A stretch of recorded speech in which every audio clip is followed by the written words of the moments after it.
নবী আমি আল্লাহ তাআলা দিলাম, সেই নবীকে তোমরা দুনিয়ার জন্য নবী, তোমার নবী আকাশের জন্য তোমার নবী, এবং যিনি তোমাকে যখন তোমার মা বাবা পৃথিবীর সব যখন হয়ে যাবে তখন তোমার নবী তোমার জন্য সিজদায় আমার কাছে কাঁদবে। সুবহানাল্লাহ।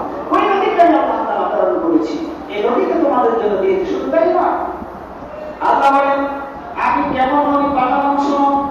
লাকাদ খালাকনাল ইনসানা ফি আহসানি তাকওয়িম, আমি মানুষকে যখন সুন্দর করে বানালাম, এই সুন্দর জাতিকে সুন্দর আদর্শ শিক্ষা দেওয়ার জন্য আমি আল্লাহ তাআলা আদর্শ সম্পন্ন সুন্দর আদর্শের মানুষ আমি আল্লাহ তোমার নবীকে বানিয়ে দিলাম। আচ্ছা বলেন, আমার নবীর চাইতে আদর্শ সম্পন্ন মানুষ পৃথিবীতে আর কেউ আছে? কথা বলেন, আছে? ভবিষ্যতে হওয়ার কোনো সম্ভাবনা আছে? হতেই পারে না। আর আল্লাহ তাআলা এবার বলছেন কেমন নবী দোয়া করেছেন, কেমন নবী আমাদেরকে দিলেন। এবার আল্লাহ তাআলা বলছেন আর এই নবীর উপর আমি কি নাযিল করেছি তাও শোনো। আর এই ব্যাপারে আমি আল্লাহ তাআলা তোমার নবীর উপরে 4টা কর্মসূচি দিলাম, 4টা দায়িত্ব দিয়ে আমি নবীকে দুনিয়ায় প্রেরণ করলাম।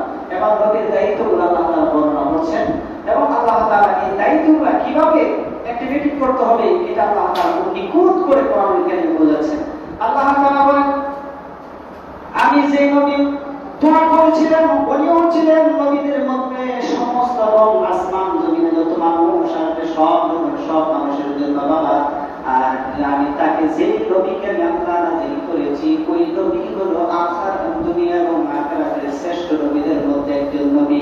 আর আমি আল্লাহ তাআলা ওই নবীকে এমন এক গ্রন্থ নাযিল করেছি যে গ্রন্থের ব্যাপারে কোরআন আল্লাহ তাআলা 10 নম্বর সূরা সূরাতুল ইউনূসের 57 এবং 58 নম্বর আয়াতে আল্লাহ তাআলা বলেন কুল বিফাদলিল্লাহি ওয়া বিরাহমাতিকা ফাবিযালিকা ফালইফরাহু হুয়া খায়রুম মিম্মা ইয়াজমাউন। আল্লাহ বলেন যে আমি তোমাদের উপরে এই নবীর উপর এমনই এক রহমত নাযিল করেছি, এমন এক গ্রন্থ নাযিল করেছি, এই গ্রন্থটা তোমরা যা কিছু জমা করো, সংরক্ষিত করো, নিজের জন্য তোমরা আবদ্ধ করো, সবচেয়ে ভালো জিনিসের নামই হচ্ছে আমি তোমাদের শ্রেষ্ঠ সম্পদ হিসেবে এই কোরআনকে তোমাদেরকে দিয়েছি। যদি তারা কোরআনকে হেফাজত করো আল্লাহ বলতেছেন, কিন্তু আমরা এই কোরআনের প্রতি কোনো হেফাজত নেই। হেফাজত বলতে কোরআনকে আপনি বাজার থেকে কিনে কার্পেট দিয়া মোড়ায় আপনি 2 তলায় রেখে দিবেন, এটা নাকি হেফাজত না। মানে কোরআন নিজে শিখতে এবং ছেলেমেয়েদের শিক্ষা দিলে প্রতি ঘরে ঘরে কোরআনের আওয়াজ চলবে, এটা নাকি ছিল হেফাজত। কারণ কোরআন বলছে পবিত্র কোরআনে সূরাতুল ফুসসিলাত, ফুসসিলাত এটা কোরআনে খুঁজে পাবেন না, এটা হচ্ছে তাফসীরের নাম আর কি। আর এই সূরাটার নাম হচ্ছে সূরাতুল হামিম, সেজদা, পবিত্র কোরআনে 41 নম্বর সূরা। আল্লাহ তাআলা ওই সূরার চাপে ওই সূরার ভিতরে আল্লাহ তাআলা আরো নিখুঁত করে আল্লাহ বলছেন ওয়া আকিমিস সালাতা লিতুলুকিশ শামসি ইলা ওয়াসাকিল লাইলি ওয়া কুরআনাল ফাজর ইন্নাল কুরআনাল ফাজরি কানা মাশহুদা। আমি আপনাদের কোরআন এই জন্য নাযিল করেছিলাম যে তোমরা সন্ধ্যার পর থেকে সূর্য হেলে যাওয়ার পর থেকে রাত্রে গভীর পর্যন্ত তেলাওয়াত করবে। আর আজ এই জাতি মুসলমান এই লক্ষ্যে পৌঁছে গেছি, 70 বছর 80 বছর বয়স হয়ে গেছে, কোরআনুল কারীম 29টি হরফ পর্যন্ত পারে না, আছে না নাই? কিন্তু আল্লাহ বলছেন ওয়াকিমিস সালাতা লিতুলুকিশ শামসি ইলা ওয়াসাকিল লাইলি ওয়াল কুরআনিল ফাজর। আল্লাহ বলছেন আমি কোরআন নাযিল করেছি তোমরা সূর্য হেলে যাওয়ার পর থেকে ঘন অন্ধকার পর্যন্ত তেলাওয়াত করবে। আর আমরা বিমুখ হয়ে গেছি। যদি করতেন কোরআন বলছে, যদি করতেন কোরআন তেলাওয়াত করতেন ওয়াল কুরআনাল ফাজরি ইন্নাল কুরআনাল ফাজরি কানা মাশহুদা। এই কোরআন তোমার জন্য আল্লাহ বলেছেন যে ব্যক্তি কোরআন পড়ে এই কোরআন কিয়ামতের দিন তার জন্য আমার কাছে সাক্ষী হিসেবে দাঁড়িয়ে যাবে। আচ্ছা বলেন তো দেখি, যেই নবী সর্বশ্রেষ্ঠ এই নবীর উপর সর্বশ্রেষ্ঠ গ্রন্থ নাযিল করেছেন, আচ্ছা আপনারা বুঝে থাকলে বলেন কোরআন যদি কারোর জন্য আল্লাহ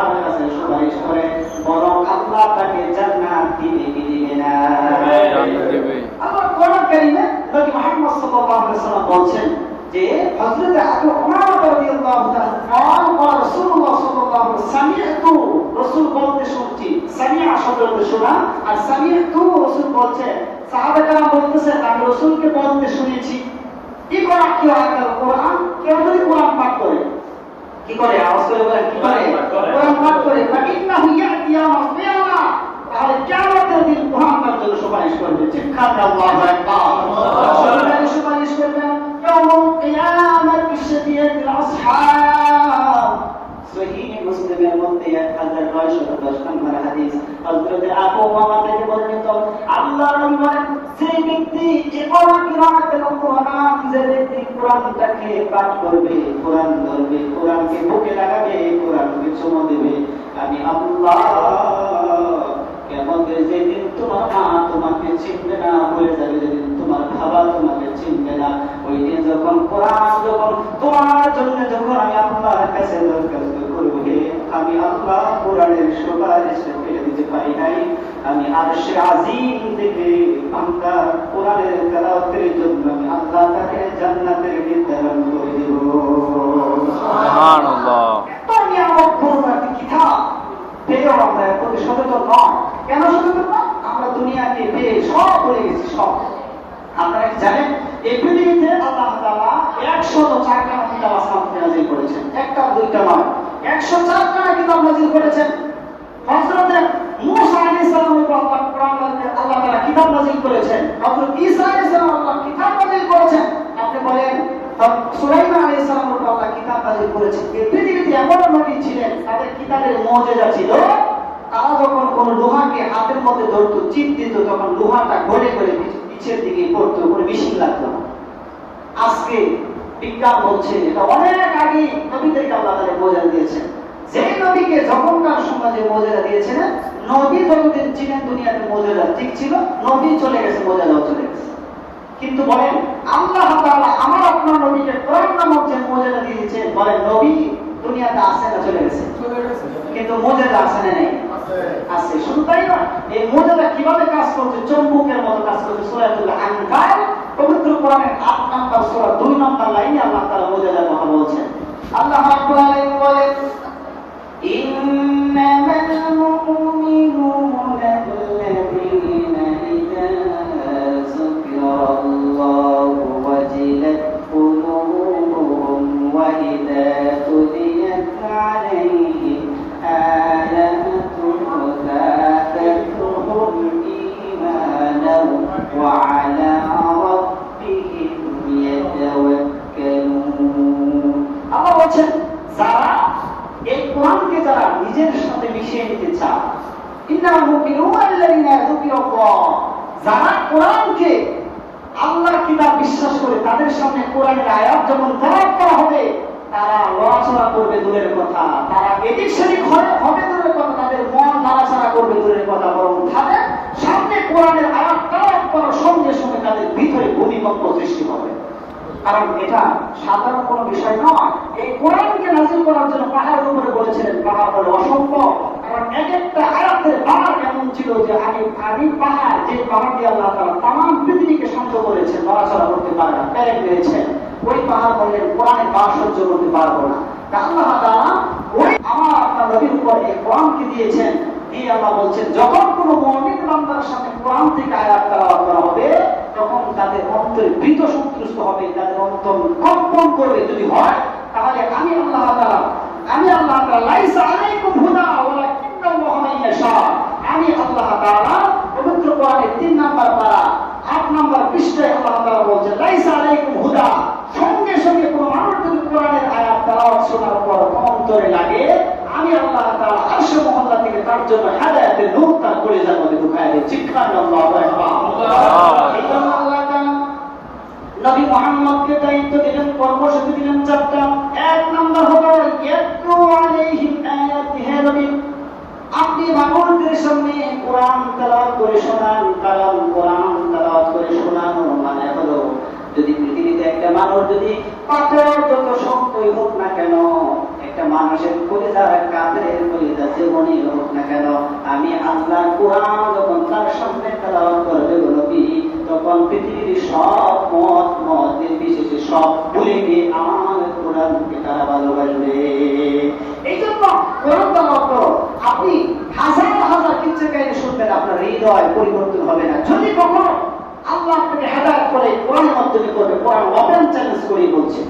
কারণ কোরআনে বলছেন আল্লাহ তাআলা বলেন লিতুবাইয়িনা লিন-নাসি ওয়া নাযালনা আলাইহিম, হে নবী আমি আপনাকে নাযিল করেছি লিতুবাইয়িনা লিন-নাস, আপনি মানুষদের সামনে ওয়া উনজিলা ইলাইহিম, আমি যা নাযিল করেছি তা মানুষদেরকে তেলাওয়াত করে শোনাবেন। সুবহানাল্লাহ। কারণ হচ্ছে তেলাওয়াত করে শোনাইলে ঈমান আনবে। এর প্রমাণ কোরআনুল কারীমে আল্লাহ তাআলা নবী মুহাম্মদ রাসূলুল্লাহ প্রমাণ দিচ্ছেন। একজন সাহাবী নাম ছিলেন মসজিদে নববীর মুনাওয়ারায় তার বাসাটা ছিলেন, কিন্তু সে কাফের ছিলেন, সে ইসলাম আনেন নাই। তখন সময়ে তিনি বদরের যুদ্ধের প্রান্তরে রাসূল করিম সাল্লাল্লাহু আলাইহি ওয়াসাল্লাম অসংখ্য সাহাবীকে গ্রেফতার করলেন কাফের মুশরিকরা। এই গ্রেফতারকৃত বন্দী কাফের বন্দী মুসলিম জাতির জন্য জানতে চাইছিলেন একজন, যার নাম ছিলেন জুবাইর ইবনে মুতঈম রাদিয়াল্লাহু তাআলা। তিনি ইসলাম গ্রহণের পূর্বের ইতিহাস তিনি বলেন যে আমি যখন মাগরিবের নামাজের সময় গেলাম, গিয়ে দেখলাম রাসূল করিম সাল্লাল্লাহু আলাইহি ওয়াসাল্লাম মাগরিবের নামাজ পড়াইতেছেন। মাগরিবের নামাজের সময় তিনি তেলাওয়াত করতেন সূরাতুল আত-তুর। এই তুর তেলাওয়াত করতেছেন। তুরের মধ্যে যখন 7 এবং 8 নম্বর আয়াত যখন তেলাওয়াত করতেছিলেন, আমি জুবাইর ইবনে মুতঈম মনে হয়েছিল যে আমার পায়ের নিচ থেকে মাটিগুলো বসে যাচ্ছে। চিৎকার করে আল্লাহু আকবার। সঙ্গে সঙ্গে আমার আপনার নবী জুবাইর ইবনে মুতঈম যখন মসজিদের মুনাওয়ারার সামনে যখন দাঁড়িয়ে গেলেন, আমার আপনার নবী তেলাওয়াত করতেছিলেন, নামাজের মধ্যে সূরাতুত তুর তেলাওয়াত করলেন। যখন 7 নম্বর আয়াতটা তেলাওয়াত করলেন, জুবাইর ইবনে মুতঈম শুনতে পেলেন 7 নম্বর আয়াতটা কি আল্লাহ কোরআনে বলছেন, ইন্না আযাবা রাব্বিকা লাওয়াকিউম মা লাহু মিন দাফি'। আল্লাহ বলছেন হে নবী, নবী যখন তেলাওয়াত করতেছেন, জুবাইর ইবনে মুতঈম পিছন থেকে শুনতেছেন, আল্লাহ তাআলা বলছেন ইন্না আযাবা, নিশ্চয়ই ইন্না হরফুল মুশাব্বাহ, আল্লাহ তাআলা থাকি দিয়ে শব্দ করে মজবুত করে আল্লাহ বলছেন ইন্না আযাবা রাব্বিকা, হে দুনিয়ার মানুষ শুনে নাও, শুনে নাও, আমি আল্লাহর আযাব অবধারিত, অবশ্যই অবশ্যই তোমাদের উপর আযাব হবে। যদি তোমরা মালাহু মিন দাফি, যদি তোমরা আমি আল্লাহ তাআলার হুকুমের অবাধ্য করো, নিঃসন্দেহে জেনে রাখো আমার আযাব এমন কোন শক্তি নাই, এমন কোন জাতি হতে পারে না যে আমার আযাব থেকে নিজেকে নিরসন করতে পারে, এমন কোন শক্তি আসমান এবং জমিনে হতে পারে না। এই বয়ান যখন শুনতে পেলেন, কোরআনের আয়াত যখন জুবাইর ইবনে মুতঈম শুনলেন, জুবাইর ইবনে মুতঈম বললেন আমার মনে হয়েছে যে আমি যদি এখান থেকে চলে যাই, কালেমা না করি, তাহলে মনে হয় আমার আল্লাহ আমার উপর আসমান থেকে গজব দিয়ে দিবেন। সঙ্গে সঙ্গে মাগরিবের নামাজ রাসূল শেষ করলেন। জুবাইর ইবনে মুতঈম মসজিদের ভিতরে ঢুকলেন, ঢুকে বললেন ইয়া রাসূলুল্লাহ হাদিয়া উবাইদা, ইয়া রাসূলুল্লাহ, সহিহ বুখারীতে বর্ণনা, রাসূলকে বললেন ইয়া আল্লাহ রাসূল, নিঃসন্দেহে আমি বিশ্বাস করলাম যে আপনি যা তেলাওয়াত করেছেন এটা কোন মানুষ রচিত গ্রন্থ হতে পারে না, কারণ এমন লিখুন তেলাওয়াত করেছেন যে তেলাওয়াতের 2টা আয়াতের হৃদয়ে আমার হৃদয় ভেদ করে আমার জীবনে সব জন্য বিচন্ন করে কালেমা পড়তে বাধ্য করেছেন। চিৎকার আল্লাহু আকবার। জুবাইর ইবনে মুতঈম বলেন হাদিয়াকে উবাইদা, ইয়া রাসূলুল্লাহ, নবী আপনার হাতটা বাড়ায় দেন, আমি আর দেরি করতে চাই না, আমি আর দেরি করতে চাই না, আমাকে এই মুহূর্তে কালেমা পড়ে মুসলমান বানায় দেন। আল্লাহ নবী বলেন তাহলে পড়ো আশহাদু আল্লা ইলাহা ইল্লাল্লাহু ওয়াহদাহু লা শারীকা লাহু ওয়া আশহাদু আন্না মুহাম্মাদান আবদুহু ওয়া রাসূলুহু। সঙ্গে সঙ্গে রাসূল তাকে কালেমা পড়ে মুসলমান বানায় দিলেন। কোরআন তাকে এমন ভাবে চক্ষুকের মতো আকর্ষণ করে, শুধু তাই না, কোরআন তাকে মানুষের জন্য আকর্ষণ করে এমন কিছু নয়, বরং রাসূলের মুখের তেলাওয়াত শুনে জিন জাতি পর্যন্ত ঈমান আনছে। কোরআন তার প্রমাণ করছে। রাসূল করিম সাল্লাল্লাহু আলাইহি ওয়াসাল্লাম তুর একটি পাহাড় আছে, যারা হজ করতে গেছে, তুর পাহাড়ে রাসূল করিম সাল্লাল্লাহু আলাইহি ওয়াসাল্লাম বসে সূরাতুর রহমান তেলাওয়াত করতেছেন। একটা সূরার মধ্যে একই কথা আল্লাহ বারবার বলছেন, ফালিয়া রাব্বিকুমা তুকাযিবান, বলো তোমরা কোন শক্তি আছে যে আমার একটা নিয়ামত অস্বীকার করবে। বারবার যখন বলছেন বলছেন জিন জাতিগুলো শুনতেছিলেন। শোনার পর সমস্ত জিন জাতিগুলো রাসূলের সামনে দাঁড়িয়ে বললেন, রাসূলুল্লাহ, এমন কি গ্রন্থ আপনি তেলাওয়াত করেছেন যে বারবার আমাদের সাথে ইঙ্গিত করছেন যে রাসূল সাল্লাল্লাহু আলাইহি ওয়াসাল্লাম বলছেন যে তার এই রাব্বিকুম আতুকাদিমান, এক একটা বর্ণনা দিচ্ছেন আর বলছেন তোমরা কোন জাতি আছো, এই জাতি আমার আল্লাহ নিয়ামত অস্বীকার করবে। এমন সময় জিন জাতি বললেন, আমরা এবং এক কোরআন, আশ্চর্যজনক কোরআন এবং তেলাওয়াত আপনার কাছ থেকে শুনেছি। নিঃসন্দেহে আপনি যা তেলাওয়াত করেছেন দুনিয়ার কোনো মানুষের রচনা নয়, মানুষের কোনো গ্রন্থ হতে পারে না। এ নবী, আপনি হাতটা বাড়ায় দেন, আমাদের জিন জাতিকেও আপনি কালেমা করে মুসলমান বানায় দেন। এই জন্য আমার ভাইরা, দুনিয়ার যা কিছু আপনি করেন বা না করেন, কারণ রাসূলের এক নম্বর দায়িত্ব ছিল ইয়াতলু আলাইহিম আয়াতি। এ নবী, আপনি মানুষদেরকে কোরআন তেলাওয়াত করে শোনান, কারণ কোরআন তেলাওয়াত শুনলে মানুষের হৃদয়ের পরিবর্তন করে দিবেন। একজন বলে থাকলে বলেন উনি কে? আওয়াজ করে বলেন উনি কে? আল্লাহ। কিন্তু এখানে একটি সমস্যা আল্লাহ বর্ণনা করেছেন। এই কোরআন থেকে যখন তেলাওয়াত করবেন, কোরআন থেকে যখন মানুষকে বোঝাইতে যাবেন, তখন আরেকটা বিপরীত পার্টি সম্পর্কে আল্লাহ কোরআনে বলছেন। আর এই পার্টিটা আল্লাহ তাআলা নবীর চাচাকে দিয়ে আল্লাহ তাআলা সরাসরি এক্সাম্পল দিয়েছেন। কোরআনুল কারীমে সূরাতুল ফুসসিলাত হামিম সিজদা 41 নম্বর সূরা 26 নম্বর আয়াতে আল্লাহ তাআলা বিপুলভাবে প্রমাণ করছেন। আল্লাহ তাআলা বলেন, ওয়া ক্বালাল্লাযীনা কাফারু লা তাসমাউ লিহাদাল কুরআনি ওয়ালগাউ ফীহি লাআল্লাকুম তাগলিবুন। আল্লাহ বলেন, ওয়া ক্বালাল্লাযী, আমরা সবসময় জানি কোরআন যার ক্ষেত্রে ব্যবহার করা, কোরআন শব্দ বলা। রাসূলকে আল্লাহ তাআলা বলেন যে আপনার চাচা একটি আইন পাশ করেছে, আপনি কি জানেন? একটি আইন তারা পাশ করে দিচ্ছে। আইনটা কি জানেন? রাসূল কারীম সাল্লাল্লাহু আলাইহি ওয়াসাল্লাম বলেন, আল্লাহু আ'লাম, আল্লাহই ভালো জানে, আমাকে জানাইলে আমি জানতে পারি, বাট আমি তো এক্সট্রা কিছু জানি না। তখন আল্লাহ বলছেন যে আপনার চাচা বলছে, ওয়া ক্বালাল্লাযী কাফারু, সমস্ত কাফেরদেরকে একসাথে করলেন আর তারা একটা আইন পাশ করলেন। কি আইন? লা তাসমাউ, লা তো না, তাসমাউ, তোমরা শুনবে না, শ্রবণ করবে না, তোমরা গ্রহণ করবে না। তাফসীরকাররা বলছে যে আবু জাহেল বলছে যে তোমরা পৃথিবীর সব শুনো, গান বাজনা বাদ্যযন্ত্র নাচানাচি যা আছে সব তোমাদের জন্য যায়, সব শুনতে পাবে, লা তাসমাউ লিহাদাল কুরআন, কিন্তু আমার বান্দা মুহাম্মদ যে কোরআন পড়ে এটা শুনবা। নিষেধ করছে কে? আবু জাহেল। আর কোরআন শুনতে বলেছেন কে? বুঝতেছেন তো? এবার কথা হচ্ছে এই দুইটার সমন্বয় আল্লাহ তাআলা নিজেই ব্যাখ্যা করছেন। কারণ হচ্ছে কোরআন শুনলে মানুষ ঈমান আনে, কোরআন শুনলে মানুষ ঈমান আনে, কারণ একই তো আল্লাহর কালাম, আর নাযিল করেছেন দুনিয়া আর আসমান জমিনের শ্রেষ্ঠ মানব মুহাম্মদ সাল্লাল্লাহু আলাইহি ওয়াসাল্লামের উপর, আর নাযিল করেছেন কোরআন, যে কোরআন আসমান জমিনের সবচেয়ে বড় গ্রন্থ। তাহলে চিন্তা করে, নাযিল করেছেন আল্লাহ, নাযিল করেছেন এমন এক নবীর উপর, নাযিল করেছেন এই কিতাব, আর যার উপর নাযিল করেছেন তিনি স্বয়ং নিজে তেলাওয়াত করতেছেন। এবার বুঝেন তেলাওয়াতের মজা কত।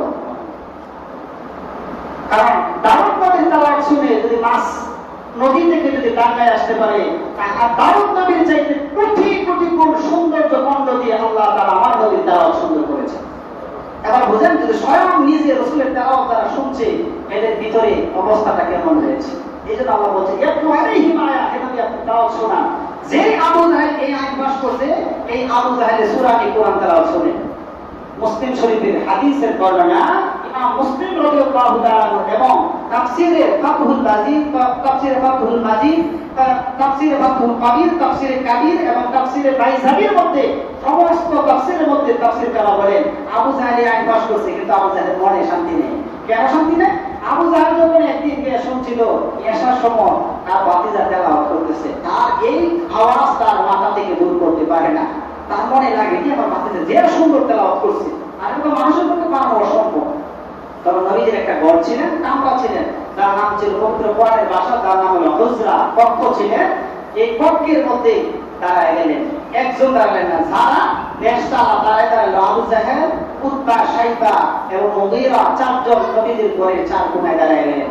আল্লাহ নবীজি নাফিলাতাল লাক আবা আইয়াবাকা মাকাম মাহমুদা, আল্লাহ নবী যখন দুনিয়ার সব রাতে যখন ঘুমায় যায়, এমন কি করেন স্ত্রীর পেট থেকে আলাদা হয়ে যখন রাসূল যখন তাহাজ্জুদের মুসল্লায় দাঁড়াতেন, হাদিসের মধ্যে আসছে আমার আপনার নবী এক এক রাকাতের মধ্যে এমন সময় গেছে 10 পারা পর্যন্ত এক এক রাকাতের মধ্যে রাসূল করেছে। এইবারে যখন তেলাওয়াত করতেছিলাম যে আবু জাহেল তিনি আইন প্রশ্ন ওয়াকাল্লাযিনা কাফারু লা তাসমাউ কোরআন শুনবে না, ওই আবু জাহেল নবীর মুখের কণ্ঠের তেলাওয়াত কানের মধ্যে শুনতে শুনতে তার চোখ থেকে পানি বেরিয়ে আসে, আর তাকে মশা যে তাকে কামড় দিচ্ছে তারপরেও দাঁড়ানো থেকে বসতে দূরের কথা বরং সারা রাত পর্যন্ত নবীর কণ্ঠে তেলাওয়াত শোনার কারণে বেহুশ হয়ে দাঁড়িয়েছিলেন। সুবহানাল্লাহ। এরপরে যারা তাসমাউ লিহাদাল কোরআন, বরং কোরআন শুনতো তারাও কোরআন শুনতো, কিন্তু তারা মানতো না তাদের নিজেদের ক্ষতির জন্য। এজন্য আল্লাহ তাআলা বলছেন যে তারা শুধু আইনই পাশ করে নাই, বরং তারা বিপরীত আরেকটি আইন করেছে। সে আইনটা হচ্ছে লা তাকলিবুন, তোমরা নিজেরা তো শুনবেই না, বরং কোরআন যে মসজিদে আলোচনা হয়, কোরআন তো কোরআন যে আলোচনা করা হয়, কোরআন তো কোরআন যে হুজুরে আলোচনা করে, এই হুজুরের বিরোধী লেগে যাও না। যদি মাহফিল হয়, যে মাহফিলে কোরআন থেকে কোরআনের আলোচনা করা হয়, যে মাহফিলে সঠিক কথা বলা হয়, ওই মাহফিলটা ভাঙচুর করে দাও। এটা আইন ছিল আবু জাহেলের। আইনটা কার? বলেন এই আইন এখনো আছে না নাই? আছে না নাই? আর এই আইন যদি আদৌ যদি আপনি হক কথা বলতে চান, যে জায়গায় বলে আপনার উপরে এই কথাগুলো আগের মতোই চাপে, কিন্তু কোরআন বলছে লা তাসমাউ লিহাদাল কোরআন, বরং আবু জাহেল যে আইন করেছে এই আইন তোমার কোন মুমিন মুত্তাকি মানতে পারে না। কথা বলেন ঠিক কিনা? ঠিক। এই জন্য আল্লাহ বলেন লা তাসমাউ লিহাদাল কোরআন ওয়ালগু ফীহি লাআল্লাকুম তাগলিবুন। নবী আপনি এর জন্য মন খারাপ করবেন না, বরং যার কপালে হেদায়েত আছে সে যদি আমার কোরআনের প্রতি আগায় যায়, আমি আল্লাহ তাআলা কোরআনের নূর তার ভিতরে ঢুকায়া তার সব পরিবর্তন করে আমি আল্লাহ তার জন্য জান্নাত দিয়ে দেব। সুবহানাল্লাহ। চাওয়াজ করে বলেন হেদায়েতের মালিক কে? আল্লাহ। না কোন নবী হেদায়েতের মালিক ছিলেন? না। নবী যদি হেদায়েতের মালিক থাকতেন তার আপন চাচা হেদায়েত পাইতেন। কারণ মৃত্যুবরণ করার পূর্ব মুহূর্তে বলছেন কারো বলা লাগবে না, আমার কানে কানে খালি একবার বল লা ইলাহা ইল্লাল্লাহ মুহাম্মাদুর রাসূল, এনেও বলা লাগবে না, শুধু খালি বলেন লা ইলাহা ইল্লাল্লাহ। কিন্তু তা বলে নাই, কারণ তার কপালে হেদায়েত আল্লাহ দেয় নাই। কারণ কোরআনে আল্লাহ তাআলা আরো বর্ণনা দিচ্ছেন। আল্লাহ তাআলা বলেন ফাতামাল্লাহু আলা কুলুবিহিম ওয়া আলা সামঈহিম ওয়া আলা আবসারিহিম গিশাওয়াতুন ওয়া লাহুম আযাবুন আযীম। আল্লাহ বলেন এই পৃথিবীতে এমন কিছু মানুষ আছে যে মানুষগুলো প্রচুর নিকৃষ্ট। আমি আল্লাহ কেন বললাম? কারণ ফাতামাল্লাহু আলা কুলুবিহিম, আমি আল্লাহ নিজে তাদের কলবের মধ্যে তালা মারলাম। বলতেছে কে? আল্লাহ। আওয়াজ করে বলেন বলছে কে? আল্লাহ। আল্লাহ বলেন তাদের অন্তরটাকে আমি তালা মেরে দিলাম। এই যে বলছিলাম হৃৎপিণ্ড পরিষ্কারের কথা আল্লাহ তাআলা কোরআনে বলছেন, এই হৃৎপিণ্ড পরিষ্কারের ব্যাপারে আল্লাহ কোরআনে চমৎকার উদাহরণ দিয়েছেন। কারণ এক একটা মাংসের টুকরা, আপনার দেহের ভিতরে যে মাংসের টুকরা আছে, রাসূল বললেন যদি এই মাংসের টুকরাকে তিন করে পরিষ্কার করে কবরে ঢুকতে পারো, কবরে ঢুকতে দেরি তোমার কবর জান্নাতের বাগান হতে দেরি নাই। কথা বলেন আল্লাহু আকবার। আল্লাহু আকবার। এই পরিষ্কার ব্যাপারে আমরা আলোচনা করতেছি যে রাসূল কারীম সাল্লাল্লাহু আলাইহি ওয়াসাল্লামের দায়িত্ব নিয়ে, আল্লাহর নবীর দায়িত্ব নিয়ে এক নম্বর দায়িত্ব ছিল রাসূল কোরআন শিক্ষা দেওয়াতেন, কোরআন তেলাওয়াত করতেন। আচ্ছা, কোরআন তেলাওয়াত করলে যে মানুষ ঈমান আনে, এর জবাব থেকে প্রমাণ আপনাদেরকে দেই। দেশ থেকে যখন বাংলাদেশ স্বাধীনের সময় ব্রিটিশ তারা বুঝতে চাইল যে ইসলামকে যদি নিবারণ করতে চান তাহলে মানুষকে মেরে নিবারণ করা সম্ভব নয়, বরং ইসলামের একটি গ্রন্থ আছে যার নাম হলো কোরআন। এই কোরআন জ্বালায় দাও, হয়ে দাও, তাহলে সব ধ্বংস হয়ে যাবে। কারণ মুসলমানের কাছে কোরআন না থাকলে আমরা এমনি জিরো, কারণ আমাদের সবচেয়ে বড় হাতিয়ার এটা হচ্ছে কোরআন। আর কোরআন যদি না থাকে সব শেষ। খ্রিস্টান থেকে একজন পাদ্রী এই ঘটনা বলে যাও, সব জায়গায় জায়গায় কোরআন ঘুরাই দাও। এই কোরআন ঘুরাইতে যখন তৎকালীন সময়ে ভারত উপমহাদেশের ভিতরে সবচেয়ে বড় একটি প্রতিষ্ঠান ছিলেন মাদ্রাসাতুল মাকাজুল কুরআন ওয়াল উলুম, ওই মাদ্রাসার ময়দানে গেলেন, গিয়ে অসংখ্য কোরআন একসাথে জড়িত করে ঘুরাইতে শুরু করলেন। এমন সময় একজন উস্তাদ এসে বললেন, বাবা তোমরা কি করতেছো? তোমরা কোরআন পড়ে দিচ্ছি, আপনাদের ধ্বংস করে দিব, আপনাদের মসজিদ ধ্বংস করে দিব। কারণ কেন ধ্বংস করবো? ধ্বংস করবো এই কারণে, কোরআন ধ্বংস করলেই সব শেষ, তোমাদের আর কোনো ইতিহাস থাকবে না। এমন সময় হুজুর বললেন তুমি কোরআন পড়ে যাচ্ছ, ধ্বংস করতে চাও। আচ্ছা বলো, তোমার কি এমন কোন এক্সপেরিয়েন্স আছে, অভিজ্ঞতা আছে যে তোমরা যে কোরআন পড়াইতেছো এটা হলো একটা পাকা কোরআন, তোমরা যে কোরআন পড়াইতেছো এটা এভাবে পড়ে রয়েছে, এটা একটা তাসকার মধ্যে থাকে, কেউ ধরলে হাঁটতে পারে, চলতে পারে। কিন্তু এমন কোরআন এই দুনিয়াতে আছে যে হাঁটে, যে চলে, যে কাবার গায়ে, যে রাজা, যে ঘুমা, যে জাগ্রত হয়, এই কোরআন কি কথা? খ্রিস্টান বললে কি অবাক করার কথা, এটা আবার কি ধরনের কথা? কোরআন আবার হাঁটে কি করে? তুমি দেখতে চাও? তখন সাতজন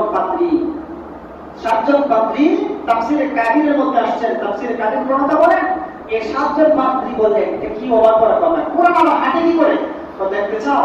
তো জি দেখতে চাই। তখন এই উলুমুল কোরআন মাদ্রাসা থেকে 13 বছরের একটা সন্তানকে ডাক দিয়ে আনলেন, হাফেজে কোরআন, এই ছেলেটাকে আনলেন। আচ্ছা বলেন, আপনাদের ইতিহাসে কখনো দেখেছেন 5 টাকা থেকে দারাপাত বাজার থেকে কিনছেন, এই দারাপাতটা টোটালি মুখস্থ করে স্টেপ বাই স্টেপ বলতে পারে এমন মেধাবী কোনো মানুষ দেখছেন? কথা বলে এমন কোন মানুষ আছে? আর এই কোরআনকারী এই 30 পারা একটি কোরআন 7 বছরের, 8 বছরের, 10 বছরের বাচ্চার সিনার ভিতরে তার স্টেপ বাই স্টেপ এমনকি একটি নোক্তা পর্যন্ত ভেজাল লাগে না, এটাও মুখস্থ করে একজন উনিকে আল্লাহ। এই 13 বছরের সন্তানটাকে যখন আনলেন, বাপের সাথে বলেন, বাবা তুমি তেলাওয়াত করতে শুরু করো। ছেলে তেলাওয়াত করতেছে, কাবারের সমস্যা কাবার কাছে, নামাজের সমস্যা নামাজ করছে, সে ইস্তেঞ্জার সমস্যা ইস্তেঞ্জা করছে, যেখান থেকে থেমে গিয়েছে এখান থেকে শুরু করছে। এইভাবে যখন আসরের পর মাগরিবের পূর্ব মুহূর্তে যখন ওই 13 বছরের বাচ্চাটা 7 জন খ্রিস্টান পাদ্রীকে যখন কোরআন তেলাওয়াত করতে শিখাইতে শুরু করলেন, এমন সময় সূরাতুল হাক্কা, পবিত্র কোরআনুল কারীমের সূরাতুল হাক্কা নামক একটা সূরা আছে, সেই সূরার 40 থেকে 45 নম্বর আয়াত তেলাওয়াত শুনে হযরত ওমর ইবনে খাত্তাব ঈমান এনেছিলেন। ওই কোরআনের আয়াতটা যখন তেলাওয়াত করতেছিলেন, এমন সময় খ্রিস্টান পাদ্রীর মধ্যে যিনি সবচেয়ে দায়িত্বশীল, যিনি বড় ধরনের দায়িত্ব ছিলেন, ওই লোকটার চোখ থেকে দর দর করে পানি বের হতে শুরু করলেন। এমন সময় হুজুর তাকায় দেখলেন খ্রিস্টান পাদ্রীর চোখ থেকে পানি পড়তেছেন।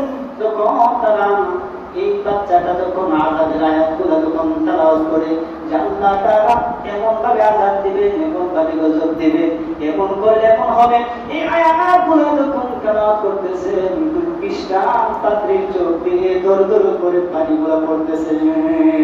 এমন সময় বাচ্চাটা ওই খ্রিস্টান পাদ্রীর তেলাওয়াত শুনে যখন খ্রিস্টান যখন কাঁদতেছিলেন, এবং সময় বাচ্চাটা কোরআন তেলাওয়াত থেমে দিলেন। সঙ্গে সঙ্গে এই খ্রিস্টান পাদ্রী যিনি প্রথম ছিলেন, বাচ্চাটাকে বুকের সঙ্গে জড়ায় ধরলেন, জড়ায় ধরে বলেন, বাবা তুমি থামবা না, তুমি এত সুন্দর করে তেলাওয়াত করতেছো যে তেলাওয়াত করার কারণে আমার ভিতরে সব অবস্থা পরিবর্তন হয়ে গেছে। বাবা তুমি আমাকে আরো কিছু তেলাওয়াত করে শোনাও, আমার কাছে ভালো লাগতেছে। সুবহানাল্লাহ। এমন সময় এই 7 জন ইসলামের ইতিহাসে বলা হয়, ওই 7 জন লোক এই কোরআনুল কারীম তেলাওয়াত শোনার পর, এই চমকের দৃশ্য মুজিজা দেখার পর, এই খ্রিস্টান পাদ্রী সহ একটা খ্রিস্টান সাথে সাথে ঈমান এনেছে। এই জন্য ভাই আমি আপনাদেরকে আজও বলতে চাই, যদি কোনো ভালো সন্তানের মুখ দেখতে চান, যদি ভালো বাবা মায়ের সন্তান, বাবা মায়ের যদি ভালো সন্তানের বাবা মা হতে চান, আজও কোরআনের কোনো বিকল্প নাই। কোরআন শিক্ষা দেন, আপনার বাবা মায়ের সঠিক মর্যাদা পাবেন। আপনি যদি 1000 কোটি টাকা দিয়ে সন্তানকে মানুষ করেছেন, এমনকি ডক্টরেট হয়েছে, ইঞ্জিনিয়ার হয়েছেন, এমন সময় আপনি মারা যাবেন, আপনার সন্তান বিদেশ থেকে ডিগ্রি নিয়ে আসছে, কিন্তু আপনাকে জানাজা করাবে এই সমর্থনতা নাই। শুধু আপনি মরে গেছেন, আপনার কবরের পাশে দাঁড়ায় আপনার কাছে দোয়া করবে, ওই সমর্থন আপনার সন্তানের নেই। কিন্তু আপনার সন্তান মাস্টার্স পাস, আপনার সন্তান বিদেশ থেকে ডিগ্রি প্রাপ্ত। এই জন্য আল্লাহ রাসূল বলেন, এই জন্য আল্লাহ নবী মুহাম্মদ রাসূল বলেন, খায়রুকুম মান তাআল্লামাল কুরআন ওয়া আল্লামা, তোমাদের মধ্যে আমার আল্লাহর কাছে সবচেয়ে সুন্দর, সবচেয়ে পছন্দনীয় হলো ওই ব্যক্তি, যে ব্যক্তিকে আমি আল্লাহ যারে কোরআনের নূর ঢুকায়া দিয়েছি, এই কোরআন যার সিনার ভিতরে আছে, এর চাইতে পৃথিবীতে পৃথিবীতে উত্তম মানুষ আল্লাহর কাছে কেউ হতে পারে না।